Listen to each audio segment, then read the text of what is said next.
Hello, সবাই কেমন আছেন? আশা করি সবাই খুব ভালো আছেন, সুন্দর আছেন, সুস্থ আছেন। আমি সৌম্য মুখার্জি, অশরীরী চ্যানেলে। আজ সোমবার, জন্মাষ্টমী। সবাইকে জন্মাষ্টমীর অনেক অনেক শুভেচ্ছা ও ভালোবাসা। গত 28 দিনের মধ্যে প্রায় 2500 জন সদস্য বা সদস্যা অ্যাড হয়ে গেছে গ্রুপে। এটা আমার কাছে, অন্তত এইরকম একটা ছোট্ট চ্যানেলের কাছে, অনেক বড় ব্যাপার আমার কাছে। তা সবাইকে আমি স্বাগত জানাই। এই ঘটনাগুলো শুনে হয়তো তাদের ভালো লেগেছে, কারণ এগুলো কোনো বইয়ের ঘটনা নয়। তাই তাদের আমি অনুরোধ করব যে ঘটনাগুলো শুনুন, এবং সময় পেলে যে পুরনো ভিডিওগুলো আছে সেগুলো একটু শুনে নেবেন। কারণ কলেজ স্ট্রিট পাড়া বা অন্য কোনো জায়গায় বা কোনো বইতে আপনি এই ধরনের ঘটনাগুলো পাবেন না। এগুলো মানুষের জীবন থেকে তুলে আনা ঘটনা। যারা নতুন সাবস্ক্রাইব করেছেন তাদের উদ্দেশ্যে একটু বলি যে অনেক সময় আমার দেখবেন পরপর পরপর চলে আসি, কারণ ঘটনা আমার কাছে থাকে। তখন জানবেন, মানে ঘটনা আসতে লাগে। আবার কখনো কখনো আমার কিন্তু 6 দিনও দেরি হয়ে গেছে, আসতে পারছি না। কি করব? মানে প্রেশার রয়েছে, এদিকে আসার ইচ্ছে, আসতে পারছি না, ঘটনা নেই। এবার বইয়ের ঘটনা আমি সাধারণত বলি না। সাধারণত বলি না মানে বলিই না। এবারে যদি কখনো খুব অসুবিধা হয় তখন নয় বলা যাবে, সেটা আলাদা কথা। তো আমি বলেই দেবো যে এটা বইয়ের বইয়ের পাতার গল্প। তো চলুন, ঠিক আছে। সবাইকে অনেক অনেক ধন্যবাদ যারা নতুন যোগ দিয়েছেন। তো আজকে যেহেতু জন্মাষ্টমী, তাই গোপালের একটা ঘটনা দিয়ে আমি শুরু করছি, আর কল্যাণেশ্বরের মন্দির, এই দুটো দৈবিক ঘটনা দিয়ে আমি শুরু করে তারপরে আমি দুটো ভৌতিক ঘটনা বা শুনিয়ে দেবো। শুনুন, সবগুলোই অলৌকিক। অশরীরী কথার মানে হচ্ছে যেটা দেখা যায় না। হ্যাঁ, সে একটা সিনেমা বেরিয়েছিল কায়াহীনের কাহিনী। ঠিক আছে, এ কোনো মানে অবয়ব বা কিছু এগুলো দেখা যায় না। এর নামই হচ্ছে অশরীরী। অশরীরী মানেই যে শুধু ভৌতিক তা নয়, অলৌকিকও, অলৌকিক ব্যাপারের সাথে লুকিয়ে আছে, দৈব অলৌকিক ব্যাপারও লুকিয়ে আছে। অর্থাৎ যেটা চোখে দেখা যায় না, অনুভব করা যায়। কখনো কখনো সামান্য ভিজিবল হয়, এবং বুঝতে পারা যায় কিছু কিছু। তো চলুন আজকে গোপালের ঘটনা শুরু করি। এই ঘটনাটা দেখুন, যারা পুরনো দিনের সাথী, যারা সেই 1 2 3 4 5 6 7 8 এরম করে সাবস্ক্রাইব হয়েছিল, তখন আপনারা শুনেছেন ঘটনাটা। কিন্তু যেহেতু আজকে জন্মাষ্টমী, আমি সেহেতু ঘটনাটাকে আরেকবার নতুন যারা এসছেন তাদের শুনিয়ে দিই। এই ঘটনাটা আমাকে পাঠিয়েছিল সুমি চক্রবর্তী, বাড়িতে থাকে। তো ও আমাকে অনেক ঘটনা পাঠিয়েছে। ক্লাস 9 নিয়ে যখন ও পড়তো তখন থেকেই ওর এই হ্যাবিটটা ছিল অলৌকিক ঘটনা কালেকশন করা। তো যাই হোক, তো এই এক সুমির যে বোন আছে, এই বোন স্কুল টিচার। তা ওর বোনের এক কলিগ স্কুলেরই, তাদের বাড়ির গোপালের ঘটনা। তো এই কলিগ সুমিত বোনকে জানিয়েছে যে তাদের বাড়ির গোপাল নাকি খুব জাগ্রত। আমরা সবাই ডিমান্ড করি যে আমাদের ঘরে কালীমা জাগ্রত, আমাদের ঘরে গোপাল জাগ্রত। সবাই আমরা এটা মানি, অর্থাৎ আমরা ঠাকুর দেবতা মানি, ঈশ্বরে বিশ্বাস করি। তো বলছে আমাদের আমাদের বাড়ির গোপাল খুব জাগ্রত। তখন ঘটনাটা শুনিয়েছে কি কি ব্যাপার। বলছে ওদের বাড়িতেও দেখুন, বাড়িতে গোপাল থাকলে পরে তার তো নানাবিধ কাজ থাকে। সকাল দুপুর বিকেল রাত পর্যন্ত, সেই শয়ন দেওয়া পর্যন্ত অনেকগুলো মানে পর্ব থাকে। এগুলো করতে হয়, সেবা। তো তাকে খেতে দেয়া, তাকে দোলনায় বসানো, ও রাত্রে খেতে দেয়া, তারপর তাকে শয়ন দেয়া, বিভিন্ন কাজ থাকে। তো ওই মেয়েটি বলছে যে ওদের বাড়ি যে গোপাল আছে, সেই গোপালের হাতের বাঁশি নাকি মাঝে মধ্যে পাওয়া যেত না, হারিয়ে যেত, হারিয়ে যেত। এবার তন্ন তন্ন হয়ে সবাই যখন খুঁজতো, তখন দেখা যেত যে কোনো ঠাকুর দেবতার কোনো ফটোর পিছনে, অথবা সিংহাসনের নিচে, ঠিক আছে, এইরকম জায়গা থেকে, অথবা সামনে যে খাটটা আছে তার তলা থেকে, এইরকম জায়গা থেকে বাঁশিটা পাওয়া যেত। তা একবার হয়েছে কি, একদিন হয়েছে, সেই মেয়েটির মা সেই গোপালকে মানে সকালবেলায় খেতে দিতে গিয়ে উনি দেখছেন গোপালের হাতে বাঁশি নেই। এবার বাঁশি নেই, বাঁশি নেই, বাড়ি মাথায় করে তুলেছেন। আর এদের ফ্যামিলির 4 জন মেম্বার। ওই মেয়েটি, সে তো স্কুল টিচার, ওর এক ভাই আছে, সে স্কুলে পড়ে, আর বাবা তো অফিসে বেরিয়ে যান চাকরি করতে। এবার সবাই মিলে সেই বাঁশি হারিয়ে গেছে বলে বাঁশি খুঁজতে শুরু করেছে। ঠিক আছে, তা সাধারণত যেসব জায়গায় মানে আগে যখন বাঁশি হারাতো এরকম প্রায়, তখন সেসব জায়গাগুলো তারা খুঁজেছেন, খুঁজে পায়নি। সাধারণত যেসব জায়গায় মানে গোপালের বাঁশি খুঁজে তারা এর আগে বের করেছেন, প্রায় এরকম হতো নাকি, প্রায়। তো তখন ওনারা তো সেসব জায়গা খুঁজলেন, পাওয়া গেল না। এবার যেসব জায়গা জীবনে কোনোদিন খোঁজেননি যে গোপালের বাঁশি এখানে যেতে পারে, সেই গোদরেজের আলমারির তলা টলা মানে সমস্ত জায়গা সব খুঁজতে শুরু করেছেন, কিন্তু সে গোপালের বাঁশির আর হদিশ নেই। এবারে ভদ্রলোক অফিসে বেরোবেন, তিনি ওই চান করা অবস্থায় তিনি যতটা পেরেছেন খুঁজেছেন। মেয়ে স্কুল টিচার, সে স্কুলে বেরিয়ে যাবে, তার স্কুল আছে, ছেলে স্কুলে যাবে। তো এনারা সবাই যে যার, সেই বাঁশি তো আর পাওয়া গেল না, যে যার মতো সব স্কুল অফিসে সবাই বেরিয়ে চলে গেলেন। তো সেদিনকে আবার ওনাদের বাড়িতে কয়েকজন গেস্ট আসার কথা। গেস্ট মানে ওই যে মেয়েটি স্কুল টিচার, ওরই মাসি টাসি, তারা আসবে এবং রাত্রিবেলা তারা খাবে, এখানে খাওয়া দাওয়ার নিমন্ত্রণ আছে। তো যাই হোক, এবারে ওই ভদ্রমহিলা তো রান্না বান্না করছেন, ওনার মনের মধ্যে একটা খুঁতখুঁতি যে গোপালের বাঁশিটা পাওয়া যাচ্ছে না। তো উনি রান্না বান্না করতে করতে মানে তখন ভর দুপুর হয়েছে। এবার গোপালকে তো সিংহাসন থেকে নিয়ে দোলনায় বসাতে হবে, দোলনায় সেই টাইম হয়ে গেছে। তা উনি করলেন কি, কাপড় টাপড় ছেড়ে, ওই রান্না করা কাপড়টা ছেড়ে কাঁচা কাপড় পরে গোপালকে দোলনায় বসাতে গেছে। এবার গোপালকে যাহা তো দোলনায় বসাতে গেছেন, দেখছেন গিয়ে যে গোপালের হাতে বাঁশিটা রয়েছে। তাহলে কি করে আসলো সেই বাঁশি? আমি যদি আগে ধরেও নিই যে ঠিক আছে, টিকটিকিতে বা ইয়েতে কোনো কিছুতে মুখে করে নিয়ে যে এখানে ওখানে ফেলে রাখতো, হতে পারে। কিন্তু গোপালের হাতে বাঁশি কি করে আসলো? উনি যখন মানে সিংহাসন থেকে তুলে গোপালকে বসাতে গেছেন দোলনায়, ওই টাইমটা গোপাল দোলনায় বসে, তখন দেখছেন গোপালের হাতে বাঁশি। খুব ভালো করে নিরীক্ষণ করে উনি দেখছেন যে গোপাল যেন মানে ঠিক ওনার মনে হচ্ছে, এটা ওনার অনুভূতি, যেন গোপাল মিটি করে হাসছে, বলছে যে দেখ কেমন দিলাম, তোদের গরু খোঁজালাম তো। তো যাই হোক, এইবারে ওই মেয়েটি যে টিচার, সে বাড়িতে এসছে, তাকে ওনার মা জিজ্ঞেস করেছে যে হ্যাঁ রে, তুই কি শেষ পর্যন্ত গোপালের বাঁশিটা পেয়েছিলি, পেয়ে হাতে এরম দিয়ে গেছিস? তা বলছে না, আমি তো খুঁজলাম, সকালে পেলাম না, আমার স্কুলের দেরি হয়ে যাচ্ছে, আমি চলে গেছি। এবার ছেলে স্কুল ছুটি হয়েছে, সে বাড়ি এসছে, বলছে বাবু তুই কি দিয়েছিলি, এরকম যে পেয়েছিলি, গোপালের হাতে বাঁশিটা এলো? তা বলছে না তো, আমরা তো তোমার সাথেই খুঁজলাম, পেলাম না, তো আমার স্কুলের দেরি হয়ে যাচ্ছে, স্কুলে চলে গেছি। এবার ভদ্রলোক যখন সন্ধ্যাবেলা এসছে, তখন বলছে যে হ্যাঁ গো, তুমি কি গোপালের বাঁশিটা পেয়ে গোপালের হাতে দিয়ে গেছিলে, পরিয়ে দিয়েছিলে? বলছেন না, আমি কি করে পাবো, তুমি তো দেখলে তো, তখন খুঁজলাম, পাওয়া গেল না। তা আমি তো আবার আসার সময় ওই স্যাকরার দোকানে একটা ছোট এরকম এই রূপোর বাঁশির অর্ডার দিয়ে আসলাম। তখন উনি বললেন যে আমি যখন দোলনাতে বসাতে গেছি, তখন দেখছি গোপালের হাতে এরকম বাঁশি রয়েছে। এবার সবাই তো অবাক হয়ে গেছে যে কি করে বাঁশি থাকে ভাই, যেটা তন্ন তন্ন করে খুঁজে পাওয়া গেল না, দোলনায় বসাতে গিয়ে তার হাতে বাঁশিটা কি করে এলো? যাই হোক, এই জন্য বলেছি জাগ্রত। এইবার শুনুন কি হয়েছে। তো সেদিন রাত্রে এদের বাড়িতে গেস্ট আসার কথা, এর মাসি টাসি আসবে, তা এসছে, এসে খুব গল্প টল্প করেছে। এবার যখন এসছে তখন একটা বড় মিষ্টির প্যাকেট নিয়ে এসছে। ওই মিষ্টির প্যাকেটের দর বেশ ছিল, খুব নাম করা দোকানে, বুঝতে পেরেছেন? এবার মিষ্টির প্যাকেটটা হাতে দিয়েছে। এটা করেছে কি, ওই গোপালের সিংহাসনের সামনে থেকে নিয়ে ঘরের মধ্যে গিয়ে হাতে দিয়েছে মিষ্টির প্যাকেটটা, গোপালের সিংহাসনের সামনে থেকে নিয়ে গিয়ে ওটা ফ্রিজে ঢুকিয়ে দিয়েছে, ফ্রিজ করে দিয়েছে। তো কারণ ওটার খেয়াল নেই, বাড়িতে লোকজন আসছে, অতটা খেয়াল করেননি। এবারে তো মাসিরা খাওয়া দাওয়া করেছে, খাওয়া দাওয়া করে তারা যে যার বাড়িতে কলকাতায় চলে গেছে। রাত্রিরে যখন এরা ফ্যামিলিটা খেতে বসেছে, ওই মেয়েটি, তার ভাই, তার বাবা মা, তখন ভদ্রমহিলা বলছেন এই রে, বিরাট একটা ভুল হয়ে গেছে। তো বলে কি ভুল হয়েছে? বলছে ওরা ওই বিয়ে আনলো, মিষ্টিটা আনলো, গোপালকে না দিয়ে গোপালকে আমি শয়ন দিয়ে দিলাম, মানে গোপালকে শুইয়ে দিয়েছেন। হ্যাঁ, গোপালকে ঘুম পাড়িয়ে দিলাম, ওকে তো মিষ্টিটা দেওয়া হলো না।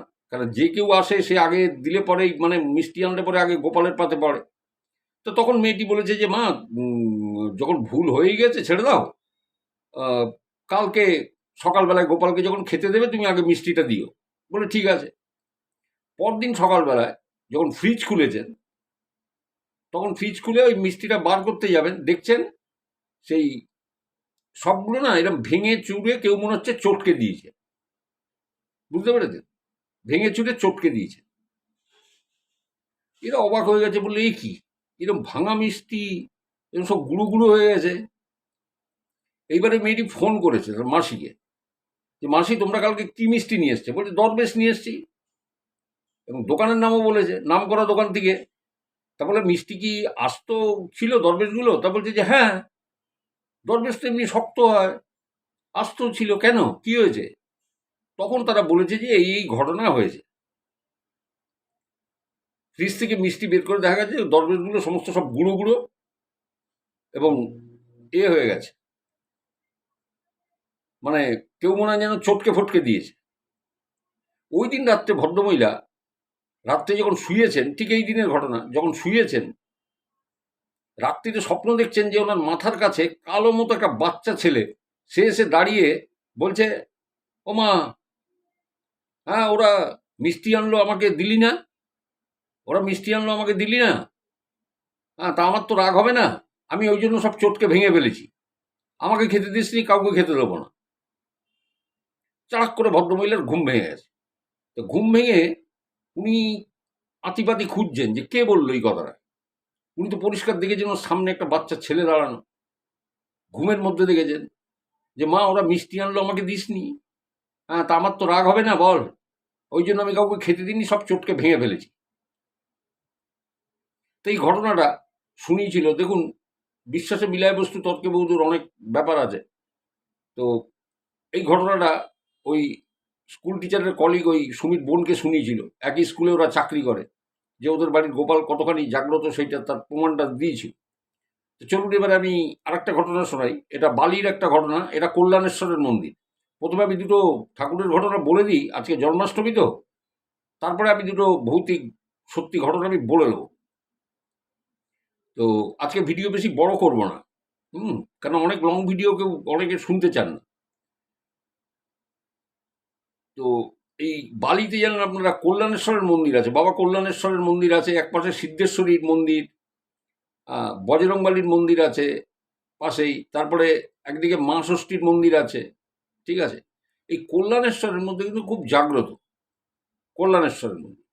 মানে শ্রাবণ মাসে মানে সেই বেদরক্কা ভিড় হয়, এবং শিবরাত্রির দিন যে কতদূর লাইন যায় মানে চিন্তা করা যায় না।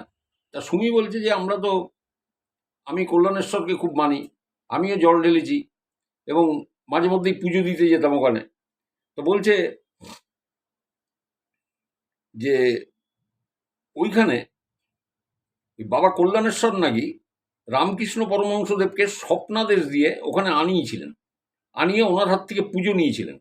এবং রামকৃষ্ণ বলেছিলেন যে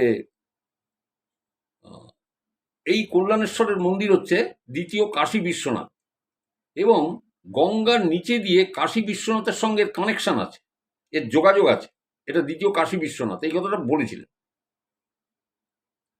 তো যাই হোক, পুজো নিয়েছিলেন কল্যাণেশ্বর রামকৃষ্ণর হাত থেকে। তো এইবার ব্যাপারটা হলো, এই যে সুমির যে হাজবেন্ড, উনি খুব মানে ভালো চাকরি বাকরি করেন। ওর বোধহয় একটাই মেয়ে সুমিত। এখন আমার হোয়াটসঅ্যাপে আছে, কথা হয়। তো ওর হাজবেন্ডের খুব স্বাস্থ্য চেহারা খুব ভালো, এবং খুব নম্র ভদ্র শান্ত স্বভাবের মানুষ।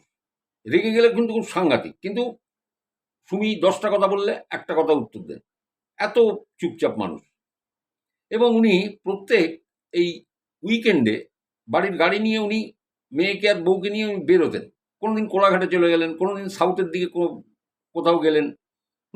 এরকম একটা উইকেন্ডে ওই ছোটোখাটো ট্যুর করে আসতেন, এক আধ বেলার ট্যুর করে আসতেন। খুব ভালো মানুষ।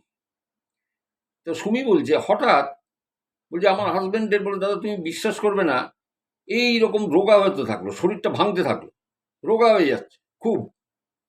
এবার ডাক্তার দেখাচ্ছি, ডাক্তার এই টেস্ট ওই টেস্ট সেই টেস্ট, মানে 1000 রকমের রক্তের টেস্ট করানো হলো। হ্যাঁ, প্রথমে সেই এমবিবিএস দিয়ে শুরু করেছি, তারপরে সেই মানে স্পেশালিস্ট ডাক্তার দিয়ে দেখিয়েছি। সব রকমের রক্ত পরীক্ষা হয়েছে, কিছুতেই ধরা পড়ছে না। লাস্টে না বলে এত খিঞ্জিবি হয়ে গেল, হাত কাঁপতো এরকম থরথর থরথর করে, হাতগুলো কাঁপতো। অত স্বাস্থ্যবান মানুষ তার দেখুন ওই রকম হাত কাঁপতে শুরু করেছে এবং খুব খিটখিটে টাইপের হয়ে গেছিল। এখন সুমি বলছে যে দাদা আমার মন টন খুব খারাপ, জানেন তো, এই মেয়েকে স্কুলে দিয়ে আসি নিয়ে আসি, কিন্তু মনটা আমার ভালো না, দিনকে দিন ওনার শরীর এরকম ভেঙে যাচ্ছে, হাত কাঁপে। তা বলে একদিন আমি ওই কল্যাণেশ্বরের মন্দিরের পাশ থেকে যাচ্ছি, ওই কল্যাণেশ্বরের মন্দিরটা পড়ে, সেই মন্দিরের পাশ দিয়ে যাচ্ছি, পাশে জিটি রোড, বাবার মানে মেয়েকে স্কুলে পৌঁছে দিতে যাচ্ছি। তো বলছে যে আমি যখন কল্যাণেশ্বর মন্দিরের পাশ দিয়ে যাচ্ছি, বলে আপনি বললে বিশ্বাস করবেন না, জিটি রোডের উপর দিয়ে গাড়িগুলো যাচ্ছে, তার কোনো আওয়াজ আমি পাচ্ছি না। কানে মনে হয় তালা লেগে গেল, আর একটা ইকো হয়ে একটা কথা আমার কানের মধ্যে খালি বাজছে, তুই শ্রাবণ মাসের সোমবার কর, তোর সব ঠিক হয়ে যাবে, তুই শ্রাবণ মাসের সোমবার কর, তোর সব ঠিক হয়ে যাবে। ঠিক এইটা ইকো হয়ে আমার কানে বাজে 3 বার। তারপরে আমি সব গাড়ি ঘোড়ার আওয়াজ সব পাচ্ছি। এই কথাটা মানে ইকো হয়ে আমার কানে এলো। বললো আমি মেয়েকে স্কুলে পৌঁছে বাড়িতে এসে আমার শ্বশুরমশাইকে বললাম যে বাবা, আমি শ্রাবণ মাসের সোমবার করব। তা উনি তখন বললেন যে হ্যাঁ করো না, ভালো তো। তা বললো দাদা তোমাকে বললে বিশ্বাস করবে না, আমি পরের সোমবার থেকে আমি শ্রাবণ মাসের সোমবার শুরু করি, এবং আমি খুব সাত্ত্বিকভাবে করি, মানে যেভাবে নির্জলা থেকে একদম মাথায় জল ঢেলে আর সূর্যাস্তের আগে এক আসনে বসে ফলাহার করা, ব্যাস, এছাড়া কিন্তু কিছু খাওয়া যাবে না। বলে আমি এইভাবে করেছিলাম। পরের সোমবার আসতে না আসতে আমার হাজব্যান্ডের রক্তের রিপোর্টে হাইপার থাইরয়েড ধরা পড়ল। হাইপার থাইরয়েডিজম যেটা বলে, সেইটা ধরা পড়ে গেল। তাহলে ব্যাপারটা হচ্ছে যে এতদিন তো থাইরয়েডের পরীক্ষাও হয়েছে, সব পরীক্ষা হয়েছে, ধরা পড়েনি। আপনারা সায়েন্সের ভাষায় বলতে পারেন যে হ্যাঁ ল্যাবের থেকে হয়তো ভুলভাল রিপোর্ট বেরিয়েছে, অথবা ডাক্তার ইগনোর করে গেছে বা খেয়াল করেনি। তা সে তো বারবার দেখেছে আজকে এত মাস ধরে, এটা তো হতে পারে না। তাহলে তখন ধরা পড়েনি, এখন ধরা পড়লো কিভাবে? বলছে পরের সপ্তাহটাও আসেনি, 7 দিনের মাথায় আমার ধরা পড়েছে, এবং তার ওষুধ চলতে লাগলো। এবং ওষুধ যখন চলতে লাগলো, ধীরে ধীরে ধীরে ধীরে বলছে 3 মাসের মধ্যে ওনার সেই হাত টাত কাঁপা বন্ধ হয়ে গেল, এবং ওনার যে আগের যে সেই চেহারা বা স্বাস্থ্য, সেটা আবার সেই ঋত স্বাস্থ্য ওনার পুনরুদ্ধার হলো, ঠিক হয়ে গেলেন, একদম পুরোপুরি ঠিক। মানে রোগ ধরা পড়লে তার ওষুধ পড়লে সে তো স্বাভাবিক ঠিক হবেই, এটা তো, রোগটা না ধরা পড়াটাই খারাপ। তা এটা হলো, এটা একটা খুব আশ্চর্য ব্যাপার। এই বাবা কল্যাণেশ্বরের এই ঘটনাটা শুনেছিলেন তো। এগুলো দেখুন, এগুলো বিশ্বাস করলে আছে, বিশ্বাস না করলে কিছু নেই, মানে এগুলো তো বলে বোঝানো যাবে না ঠিক এইভাবে। তো চলুন আমি এইবারে দুটো অন্যরকম অলৌকিক ঘটনা নিয়ে যাই আপনাদের। আজকে গোপালের নাম করে এবং বাবা কল্যাণেশ্বরের নাম করে দুটো ঘটনা শোনালাম। যারা নতুন এসছেন তারা তো শোনেননি, তাদের পক্ষে সম্ভব নয় ভিডিও, কোন ভিডিওতে কি আছে বের করা, ঠিক আছে? তো এই ঘটনাটা পাঠিয়েছেন শর্মিষ্ঠা সিস্টার, বারাকপুর থাকেন। আগে থাকতেন বিয়ের আগে ইছাপুরে, ঠিক আছে? এখন দেখুন, আমি ইছাপুর তো আমি বারাকপুরে ওই এক আধবার গেছি লাইফে, আর ইছাপুরে স্টেশনের উপর দিয়ে গেছি, হুম, কিন্তু আমি তো ভিতরে ঢুকিনি, জানিও না কোথায় কি আছে না আছে, ঠিক আছে? তো সুতরাং সবটাই আমার শোনা। যদি ওই অঞ্চলের কেউ যদি থাকেন তাহলে বলবেন যে সেটা ঠিক কি ভুল, বা ঠিক করে দেবেন। তো এই শর্মিষ্ঠা সিস্টারের এক কাকা ছিলেন, খুড়তুতো, কেন বাবার খুড়তুতো ভাই, নাম হচ্ছে বাবলু বাবু। এটা কিন্তু 80-র দশকের ঘটনা। তা 80-র দশকে ইছাপুর কেমন ছিল বুঝতেই পারছেন। এখানে 80-র দশকে দমদম কেমন ছিল আমি জানি, ঠিক আছে? ওই রাস্তার মোড়ে এই টিমটিমে আলো, ঠিক আছে? এত লোকজন, এত কোলাহল কিছু ছিল না, না ছিল অ্যান্ড্রয়েড মোবাইল ফোন, হ্যানা ত্যানা, এগুলো কিছু ছিল না। তো উনি ওই বাবলুবাবু কাপড়ের ব্যবসা করতেন, হুম। তো কাপড় মানে কি, এই শান্তিপুর থেকে ধরুন কাপড় টাপড় নিয়ে আসতেন, নিয়ে এসে বাড়িতে বসেই করতেন। অনেক দোকানদারও ওনার থেকে নিয়ে যেত, আবার ওই ইনস্টলমেন্ট পেমেন্টেও অনেকে নিত। হুম, ইনস্টল পেমেন্টেও অনেকে নিয়ে যেত, তারা মাসে মাসে টাকা দিত, এরকম করতো। তা এই যে বাবলু বাবু ও একটু গোছের লোক ছিলেন, মানে কি বলবো, কৃপণ না, কৃপণ বলা যায় না ওকে, মানে পাই পয়সা হিসেব উনি কিন্তু বুঝে নিতেন। যেমন ধরুন একটা কাপড়ের দাম 250 টাকা, আপনি মান্থলি ইনস্টলমেন্টে নিয়েছেন, এবার ফাইনাল পেমেন্ট করার সময় 10 টাকা কম দেবেন, সেটা হবে না। মানে ঠিক এই টাইপের মানুষ, হিসেবটা ভালো বুঝতেন। তো এইবারে হয়েছে কি, ওনার কাছ থেকে একজন কাপড় নিয়েছিল, বুঝলেন তো, এনার নাম হচ্ছে তপন বাবু। সে তপন বাবু আজও নিয়েছে, তো কালও নিয়েছে। তপন বাবু কাপড় নিয়েছে, আজও নিয়েছে, কালও নিয়েছে। তা বারবার উনি কয়েকবার ওনার বাড়িতেও গেছেন, 4-5 বার, কিন্তু সে তপন বাবুকে পাননি, না বাড়িতে নেই, না বাড়িতে নেই। এবার অনেক দিন হয়ে গেল, টাকা পয়সাও দেয় না।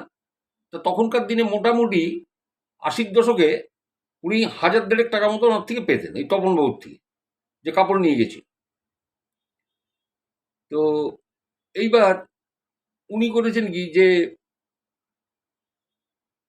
ওই একদিন রাত্রিবেলাতে উনি করতেন কি, ওই দিনের বেলাতে ওই সমস্ত ব্যবসা ট্যাবসা করার পরে সন্ধ্যের পরে উনি বেরোতেন এই তাগাদা করতে বা টাকা কালেকশন করতে, এবং করতে করতে ওনার না খুব মানে রাত হয়ে যেত। তো অনেক রাতে বাড়ি ফিরতেন। এইবারে করেছি কি, একদিনকে ওই রকম অনেকটা রাত হয়ে গেছে, তো উনি সাইকেলে করে করে আসছেন। তা আস্তে আস্তে তা ভাবছেন যে তপনবাবুর বাড়িতে যাবেন কিনা। তার ভাবছে না থাক, ওটা ওইরকম ঘুরপথে পড়ে যাবে, ওদিকে যাব না, আজকে চলে যাই, আমি অন্যদিন আবার ওই তপনবাবুর বাড়ির দিকে যাব। এই কথা বলতে বলতে উনি এগোচ্ছেন সাইকেল নিয়ে, বাড়ির দিকে আসছেন। ওই আসতে গিয়ে না একটা বাঁশের ঝাড় পড়ে, তখন ছিল, এখন তো আর পাবেন না সেই বাঁশের ঝাড়, এটা 80-র দশকের ঘটনা। একটা বাঁশ ঝাড় পড়ে, তো ওই বাঁশ ঝাড়ের পাশ থেকে উনি বাঁশ ঝাড়টা পার করেছেন। পার করে উনি যখন সাইকেল নিয়ে এগোচ্ছেন, দেখছেন ওনার আগে আগে একটা লোক যাচ্ছে। ঠিক আছে, এবার উনি বেল দিচ্ছেন, হুম, কিন্তু লোকটাও এরকম আগে যাচ্ছে, উনি বেল দিতে দিতে যাচ্ছেন। লোকটা খুব একটা যে সরছে বা করছে তাও না। তা একদম পাশে যখন চলে গেছেন, তখন দেখছেন, আরে মাথা ঘুরিয়েছে, দেখছে এ তো তপন। তো তপনবাবু বলছেন যে, হ্যাঁ, আমি বাবলু, তোমার ওখানেই যাচ্ছিলাম, তুমি টাকাটা পাও, হ্যাঁ, 1500 টাকা, তো অনেকদিন দেওয়া হয়নি, এনো টাকাটা দিতেই আমি যাচ্ছিলাম। এবার বাবলুবাবু অত কিছু মনে করেননি, উনি টাকাটা হাতে নিয়ে নিয়েছেন, নিয়ে পকেটে গুনেও দেখেননি। যাকে ভালোই হলো, দেখা পাওয়া গেল। তা মনের আনন্দে সাইকেল চালিয়ে তো বাড়িতে এসছেন। তা বাড়িতে এসে এইবারে খাওয়া দাওয়া করে উনি শুয়েছেন। পরদিন সকালে আবার যে ঘরে কাপড়ের গাঁঠি পাটি থাকে সেইগুলো খুলে টুলে ব্যবসা ট্যাবসা করছেন, হঠাৎ দেখছেন ধরা গলা একটি ছেলে। এবার এই ছেলেটাকে ইনি চেনেন, তপনবাবুর ছেলে। উনি জিজ্ঞাসা করছেন, এই কি হলো তোমার, কি হয়েছে, এই ধরা চূড়া পড়া কেন তোমার? তখন বলছে যে, ছেলেটি বোধহয় মাধ্যমিক দেবে তখন, তো বলছে যে, আমার মা পাঠিয়েছে আপনার কাছে, বললো যে ওই বাবলু কাকুর কাকে যে একটু বলে আয় যে বাবা তো 4 দিন হলো মারা গেছে, তা বাবার কাজকর্ম মিটুক, মা বলেছে পয়সা দিতে একটু দেরি হবে, হ্যাঁ মা দিয়ে দেবে পয়সা। তখন বলছে কি, বাবলু বলছে কি, কালকে কালকে রাতে আমি সাইকেল নিয়ে আসছি, তখন তপন তপন এই তপন তপন বলে গলায় কথা আটকে গেছে, আর বার করতে পারছে না। মানে এতই বিভীষিকা খেয়ে গেছে যে আর গলা থেকে কালকে তপন এই বলতে পারছে না। যাই হোক, তপনবাবুর ছেলে চলে যাওয়ার পরে ওনার বোধহয় ঠাকুমা কেউ ছিল না, ওনার মা। তো তখন বলছে যে কি হয়েছে, বলে মা কাল রাত্রে আসার সময় ওই তপনের বাবুর সাথে দেখা, আমাকে 1,500 টাকা দিল। তাহলে এটা কি করে হয়? সে বলছে 4 দিন আগে মারা গেছে। আমাকে বলছে, বাবলু তুমি 1,500 টাকা পেতে নাও। বলে কই সে টাকা? বলে টাকাটা তো রয়েছে আমার কাছে। তখন উনি বলেছেন যে তুই ওই টাকা কিন্তু ব্যবসায় লাগাবি না, বা কোনো কিছু কিনবি না ওই টাকা দিয়ে। তা বলছি কি করবো তাহলে? তারপর যে টাকাটা কোনো মন্দিরে তুই দান করে দে, এখানে লোকাল অনেক মন্দির টন্দির আছে, ওখানে দিয়ে দিস টাকাটা। এবং উনি অসুস্থ হয়ে পড়েছিলেন বাবলুবাবু। কোন জায়গাটায় বাড়িটা আমি বলেছি, ওখানে ইছাপুরে যারা থাকবেন বলবেন তো, গারুলিয়া না কি, গারুলিয়া বলে কোনো জায়গা আছে, দেখবেন। আমি নামটা বললাম, নামটা মনে করতে পারছিলাম না এক্সাক্ট আর কি। ঠিক আছে, এখন হট করে মনে পড়লো, গারুলিয়া বোধহয় কোনো জায়গা আছে, দেখুন। ওইখানে থাকতেন। 80-র দশকের কথা, এখন বেঁচে নেই, মারা গেছেন বাবলু। বুঝতে পেরেছেন? তা এইভাবে প্রেতের হাত থেকে টাকা নিয়ে এসেছিলেন, এবং উনি বেশ কিছুদিন অসুস্থ ছিলেন। এটা শোনার পরে, যখন ওনার ছেলেকে দেখেছেন, তারপরে উনি অসুস্থ ছিলেন। এবং এরপর থেকে না উনি না কোনোদিন আর বেশি রাতে ওরকম তাগাদা করে ফিরতেন না। যা হতো সকাল সকাল করে চলে আসতেন বাড়িতে, অত রাত্রিরে ফিরতেন না। এর পরের ঘটনা হচ্ছে শর্মিষ্ঠা সিস্টার বাবার ঘটনা। বলছে আমার বাবা কাকারা খুব সাহসী ছিলেন, জানেন। মানে ব্রাহ্মণ মানুষ তো, এনার মাও ভালো গান টান করতেন। তা তখনকার দিনে অনেক ফাংশনে এনার মাও গান গাইতেন, আর বাবা কিন্তু তবলা বাজাতেন। বোধহয় শঙ্কর ঘোষ বা এরকম কেউ আছেন তবলচি, যার কাছে বাবা তবলা শিখেছেন। এবং যেখানে ফাংশন হতো, ফাংশন তো অনেক রাত্রির অবধি চলতো তখনকার দিনে, জানেন তো। এটা 70-র দশকের ঘটনা। 70-র দশকে মানে প্রায় সেই সারা রাত ব্যাপী ইয়ে হতো, যেগুলো এখন আর খুব একটা দেখা যায় না, সারা রাত ব্যাপী বিচিত্রানুষ্ঠান। তখন আমাদের সময় হতো এগুলো। সে ভোর 3টে বেজে গেছে, বুঝতে পেরেছেন? তখন সে গান হচ্ছে, শিল্পী গান গাইছে, এরকম ছিল 70-এর দশকে। যারা দেখেননি তারা বুঝতে পারবেন না। তো যাই হোক, তাহলে 70-এর দশকের, 80-র দশকের ইছাপুর কেমন ছিল বুঝতেই পারছেন। আমার এখানে কেমন ছিল 70-এর দশকে আমি জানি। ঠিক আছে, তখন আমি যুবক ছেলে, তা আমি তো জানবই যে এই জায়গাটা কেমন ছিল, কি পরিবর্তন হলো। তো ব্যাপারটা হয়েছে কি, যে ওই সর্বশেষের বাবার নাম হচ্ছে বিশ্বনাথ বাবু। বিশ্বনাথ বাবু যেখানে ফাংশন হতো, ওই তবলচি হিসেবে উনি মানে সেইখানে উনি যেতেন, আর ভালো তবলা বাজাতেন। আর সাইকেল নিয়ে যখনই রাস্তা দিয়ে যেতেন না, ওনার মুখে ওই তবলার বোল, ওই সবসময় তবলার বোলের বুলি আওড়াতে আওড়াতে যেতেন। হ্যাঁ, তো এইরকম একটা ফাংশন সেরে উনি বেশ গভীর রাতে উনি বাড়ির দিকে ফিরছেন। মানে ওটা ছিল, ওনার বাড়িটা ছিল বোধহয় বিধানপল্লী। দেখুন ঠিক বললাম, বিধানপল্লী, যারা ইছাপুরে থাকেন বলবেন। ঠিক আছে, বিধানপল্লী। এখন ওনার বাড়িতে আসতে গেলে না, একটা ওই বিধানপল্লীর দিকে আসতে গেলে প্রায় সোদপুরে, মানে সোদপুর ইছাপুরের ওই লাইনটা ক্রস করেছে। লাইনটা এবারে ক্রস করে, সাথে ওনার এক বন্ধুও ছিল।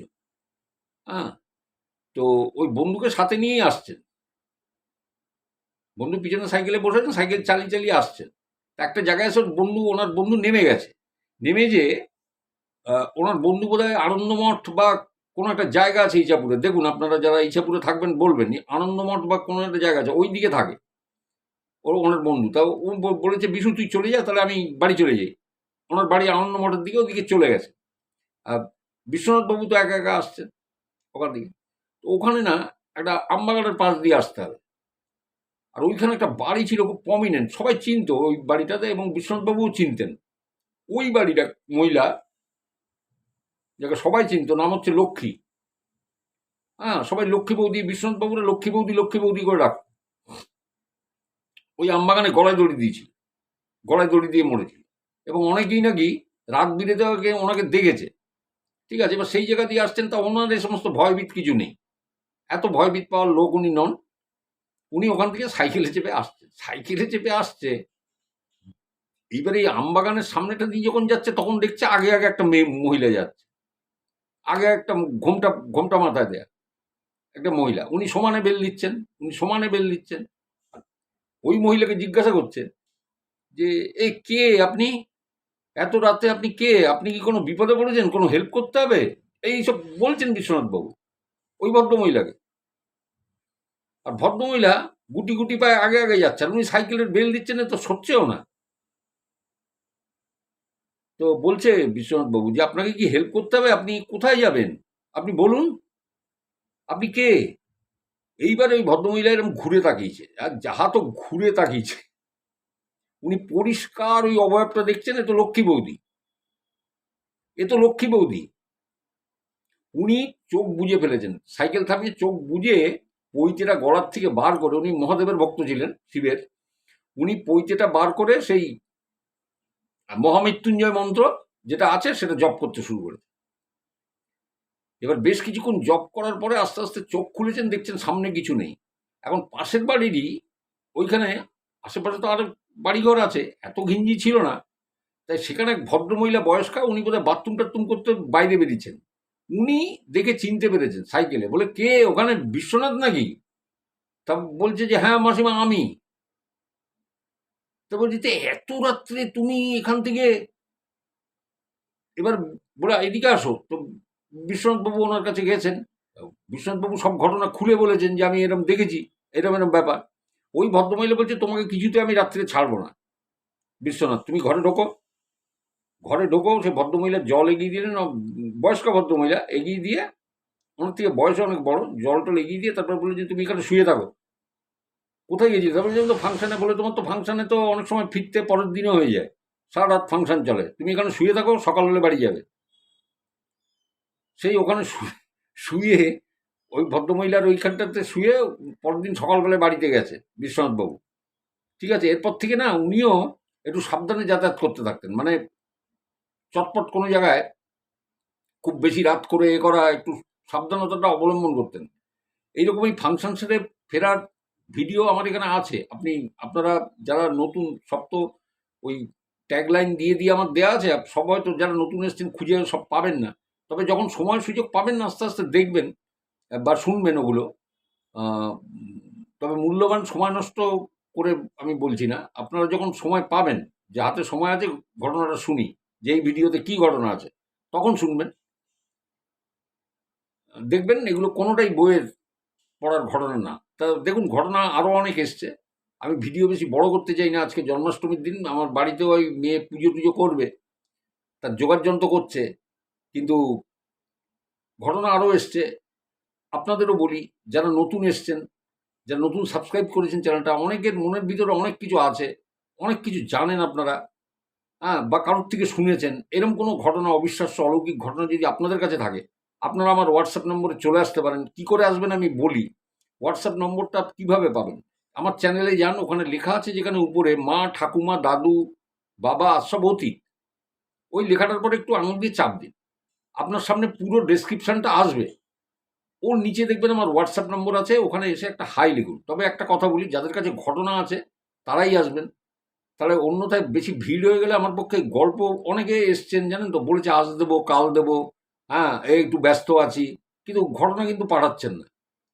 হ্যাঁ, কি ঘটনা তারা জানেন, আমিও তো জানতে চাই, আপনাদের জানাতে চাই, কিন্তু এই গাঁই গুঁই করে থেকে গেলে এখানে মুশকিল, তাহলে একগাদা জটলা হয়ে গেলে আমাকে রীতিমতো সেই টেলিফোন নম্বর লিখে তারপরে আমাকে নোট করতে হয় যে এই নাম্বারে এই ঘটনা আছে, এই নাম্বারে ঘটনা আছে, এই নাম্বারে ঘটনা আছে, এত ভিড় হয়ে যায়।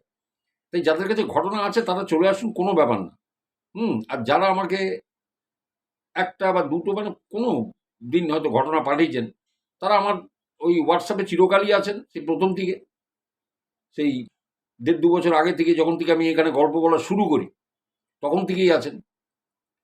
তা ওই যেটা বলছিলাম, যে মাঝে মধ্যে হয়তো দেখবেন, যখন হয়তো ৩ দিন ৪ দিন কেটে যাচ্ছে, জানবেন আমার কাছে ঘটনা আসেনি। হ্যাঁ, কারণ না আসা পর্যন্ত আমি বলতে পারি না। আমি বলতে পারি, আমি বইয়ের ঘটনা বলতে পারি।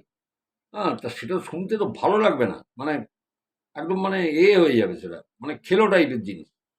যদি কখনো সময় আসে তখন বলা যাবে। সেটা পরের কথা। এখন তো যতক্ষণ ঘটনা আসছে আমি বলে যাই, আজ পর্যন্ত বলিনি। তো সবাই খুব ভালো থাকুন, সুস্থ থাকুন। ঘটনাগুলো শুনুন। এগুলো কোনো বইয়ের ঘটনা না, কারণ জীবনে ঘটে গেছে সেই ঘটনাগুলোই আমি আপনাদের সামনে বলি। এতদিন পর্যন্ত বলে এসছি। চ্যানেলটা সাবস্ক্রাইব করে রাখুন। হয়তো অনেকেই বলেছেন ওই মালগাড়ির গার্ডের কথা বা ট্রেনের কোনো ঘটনা। নিশ্চয়ই ঘটনা আসলে নিশ্চয়ই বলব। অনেকে পুরীর উপরে ঘটনা শুনতে চান, আসলে নিশ্চয়ই বলব। এবং আসবেও, আপনি জেনে রাখুন। এত মানুষ যখন আছেন তখন নিশ্চয়ই আসবে। তো সবাই খুব ভালো থাকুন, সুস্থ থাকুন। কেমন লাগলো বা কোনো কিছু জিজ্ঞাসা যদি থাকে কমেন্ট বক্সে জানান। আমি সবাইকে দেখবেন আমি কমেন্ট বক্স খুললে আমি অনেককে উত্তর দিই। অনেককে যাকে উত্তর দেওয়ার মানে মনে করি যে হ্যাঁ, এনাকে উত্তরটা দেওয়ার দরকার।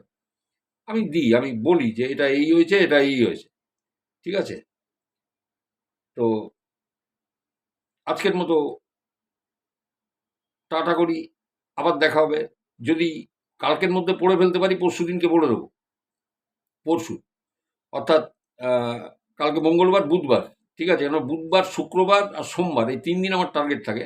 সোম, বুধ, শুক্র। যারা নতুন এসছেন তাদেরও বলি, সোম, বুধ, শুক্র এই ৩ টে দিনের মধ্যে আপনারা বেল আইকনটা প্রেস করে রাখবেন, তাহলে নোটিফিকেশনটা যাবে। এই ৩ দিনের মধ্যে নোটিফিকেশন পাবেন আপনারা। কোনো ২ দিন বা কোনো ১ দিন বা কোনো ৩ দিন নোটিফিকেশন যাবে আপনাদের কাছে। তখন শুনবেন ঘটনা। ওইজন্য সাবস্ক্রাইব করতে বলি যে ঘটনা যদি ভালো লাগে শুনবেন, না ভালো লাগলে শুনবেন না। হুম? ছেড়ে দিলেন, লিভ করে দিলেন, না এটা ভালো লাগেনি। কিন্তু নোটিফিকেশনটা পাওয়ার জন্য সাবস্ক্রাইব করে রাখুন। সবাই ভালো থাকুন, সুস্থ থাকুন। নমস্কার।